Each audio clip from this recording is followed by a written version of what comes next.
Amazon product லிஸ்டிங்கில் Amazon will give you 7 images. அந்த 7 இமேஜஸும் ஸ்ட்ராட்டஜிக்காக use பண்ணணும். அது எப்படி யூஸ் பண்ணுறதுங்கிறத இந்த வீடியோவில் பார்க்க போகிறோம். ஃபர்ஸ்ட் இமேஜ் அது எப்படி இருக்கணும்னா 1000x1000 பிக்சல்ஸ் இருக்கணும். அதுதான் Amazon ரெக்கமெண்ட் பண்ணுறாங்க. அது வந்து ஒயிட் பேக்ரவுண்டில் இருக்கணும். அடுத்தது பாக்கி 6 இமேஜஸ். ஃபர்ஸ்ட் 2 இமேஜ் வந்து இன்ஃபோகிராஃபிக்காக இருக்கணும். இன்ஃபோகிராஃபிக் இமேஜ்னா அந்த ப்ராடக்ட்டோட டைமென்ஷன், அந்த ப்ராடக்ட்டோட அசம்பிள் பண்ணுற மாதிரி இருந்ததுன்னா அதெல்லாம் இன்ஃபோகிராஃபிக்கில் நம்ம காமிச்சிருக்கணும். அடுத்த 2 இமேஜ் வந்து life style image. Life style இமேஜ்னா கஸ்டமர் யூஸ் பண்ணுற மாதிரி அந்த இமேஜ் காமிக்கிறது பேர் லைஃப் ஸ்டைல் இமேஜ். அந்த மாதிரி 2 இமேஜ் இருக்கணும்.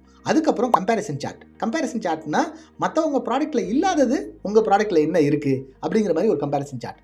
அதுக்கப்புறம் number 6 is the reviews and ratings image. இப்போ உங்கள் ப்ராடக்ட் புதுசாக இருக்குது, ரிவ்யூஸ் அதிகமாக இல்லைன்னா இதில் வந்து நீங்கள் கஸ்டமர் ரிவ்யூஸ் போடலாம். உங்கள் வெப்சைட்டில் வந்ததோ இல்லை இன்ஸ்டாகிராமில் வந்ததோ இல்லை உங்கள் வாட்ஸ்அப்பில் வந்த ரிவ்யூஸோ நீங்கள் ஸ்க்ரீன்ஷாட் எடுத்து ஒன் ஆஃப் யுவர் இமேஜஸில் யூஸ் பண்ணலாம்.